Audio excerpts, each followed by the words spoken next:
In this video, I'm going to share how to write a follow-up email to a cold call. And we're going to walk through 4 potential cold call outcomes that will inform what the follow-up email looks like.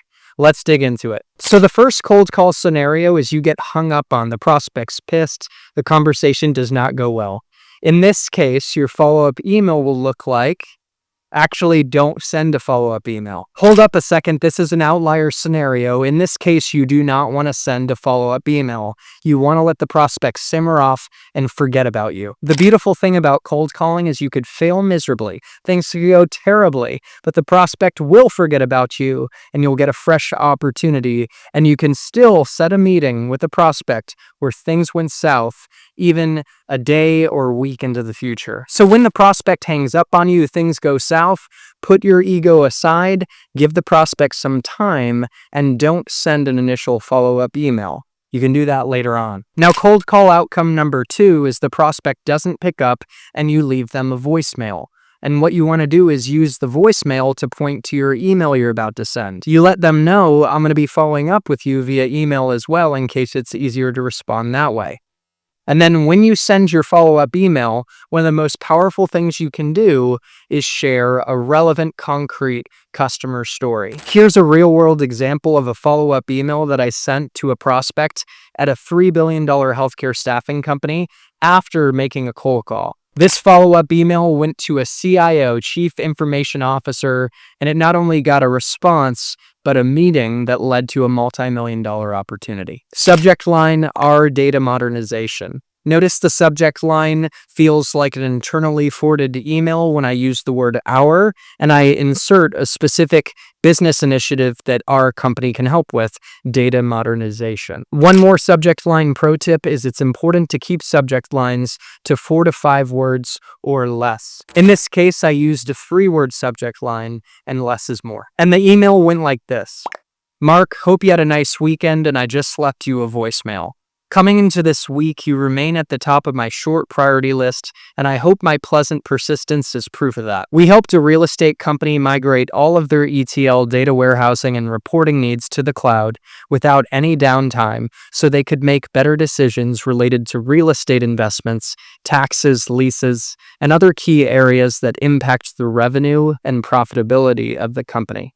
After the migration, their systems are more stable and cost-effective than ever before, and we're now helping them pilot and implement new data governance tools to further bolster their data strategy. I'm not sure where you're currently at with respect to your data modernization and broader digital transformation journey, but would it be worth discussing opportunities for us to help you get quick wins and perhaps one day earn the opportunity to support your longer-term vision? Warm regards, Chris. The power of this follow-up email is I told a very concrete, specific, relevant customer story. I got into the very specific business problems we solved for the customer and their impact on revenue and profitability. And I also talked about what the future state looked like for them, as well as highlighting the art of the possible and how we're continuing to innovate with them, positioning ourselves as a long-term partner. And I have to admit, I love my closing where I acknowledge that I don't want to assume I know where you're at when it comes to your strategy.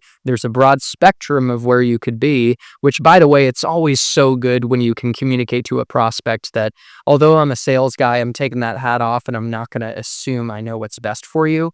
That's powerful. That earns trust. And I love that I roll that into talking about getting quick wins and proving out value and earning the opportunity to talk about supporting their longer-term vision, showing that, hey, we're in this for the long game. We want to bring quick value, but we also want to grow with you in the long run. What I've found is that when I consistently follow up in a way that says, I'm not caught up on short-term thinking, but thinking long-term, we actually want to partner, that eventually earns meetings. Now, by telling this very relevant, specific, concrete customer story, I'm showing the prospect I get their world.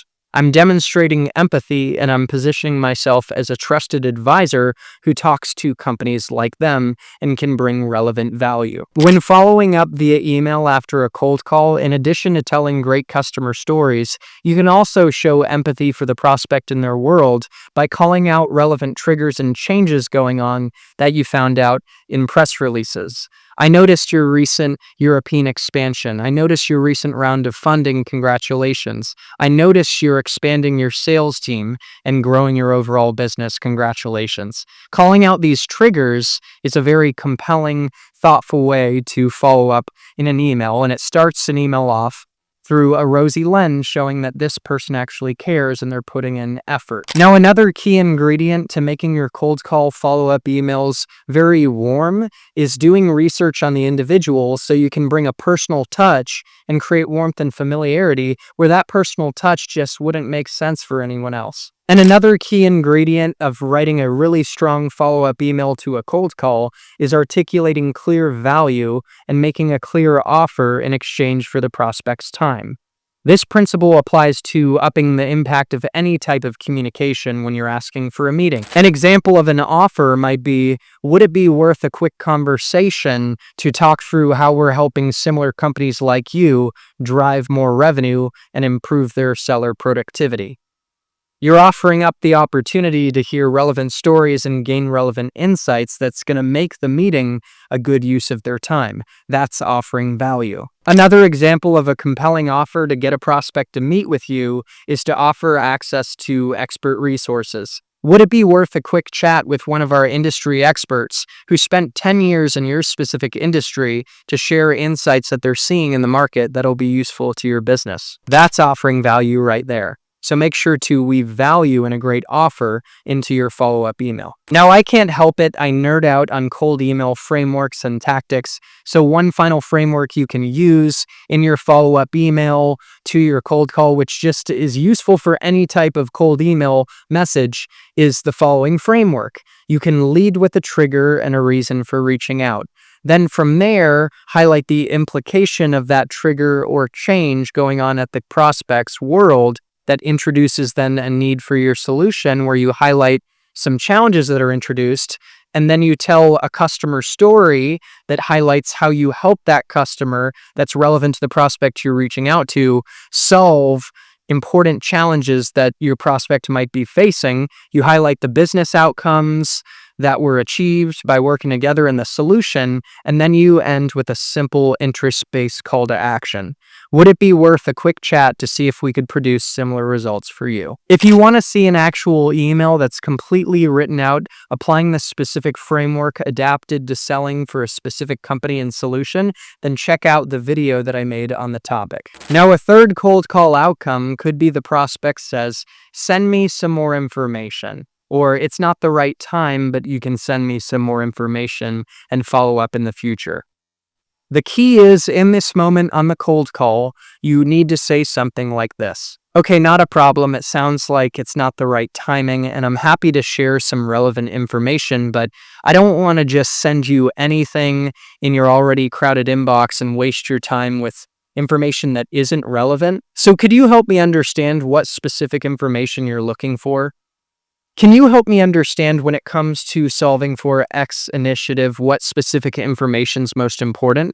Could you help me understand, when it comes to our solution, what specific aspects of our solution and what we do is most interesting to you?" So quick aside, those are 3 quick ways to end in a question, and you can use either variation that you like based on your style. But the whole point of this response is to uncover more information, to understand what is really interesting to the prospect, what matters to them, so that when you do send the follow-up, you can send relevant information based on what's of interest. You can send relevant case studies, relevant updates and articles, relevant innovations. So it is critical, again, I'll say it one more time, to say something like this. "Okay, not a problem. It sounds like it's not the right timing. Just so I don't do you a disservice and flood your inbox with irrelevant information and more spam, what aspects of our solution are you most interested to learn more about?"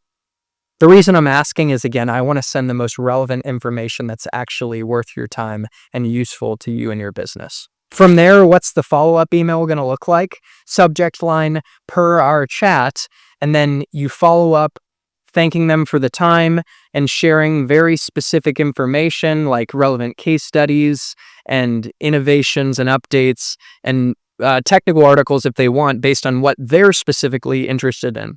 That's the key here, is to follow up with relevance. Now, the fourth potential cold call outcome is the prospect says, "I'm not the right person." And then in the call, you might say something like this: "I know your job isn't to help lost salespeople like me, and I'm even a little embarrassed to ask this, but who is the right person?" From there, hopefully they give you the right name of the right person, and what you can do in your follow-up email is you can name drop the person you spoke to when reaching out to the right person. Subject line: "Spoke with so-and-so." Or subject line: "So-and-so referred me to you." This is the most powerful subject line in sales. I swear every time I've used the name drop, I get responses. It creates real warmth and familiarity, and it piques curiosity. In the body of the email, you want to say, "Hey, I spoke to so-and-so, and they said you'd be the best person to talk to about X initiative or X problem that your company helps solve." We actually partner with quite a few companies like you in your specific industry, like XYZ company, insert relevant case study and maybe hyperlink it, to produce X outcomes and solve X challenges. Would it be worth a quick chat with your dedicated account executive who talks to a lot of companies like yourself to share some relevant customer stories, the latest innovations we're seeing in your industry, so at minimum you gain some useful new ideas and we have an open line of communication moving forward? In this follow-up email, you're manufacturing warmth and trust through the name drop and basically saying, "Hey, so-and-so said we should be talking, so let's talk."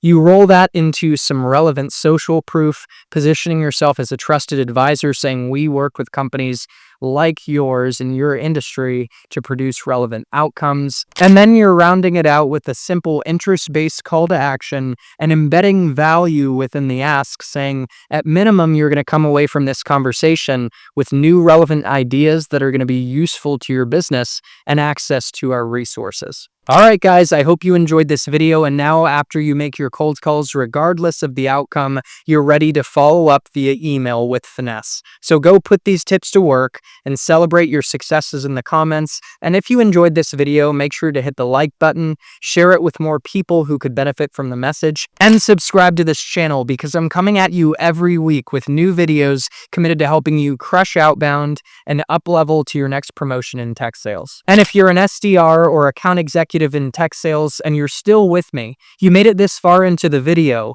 and you're looking to master outbound, crush the phones, and get promoted to the next level, then download my free cold calling system linked in the description of this video, where you'll get multiple cold call scripts and 15 cold call objection examples and responses. And also book time with me to apply for my coaching program, Tech Sales Accelerator.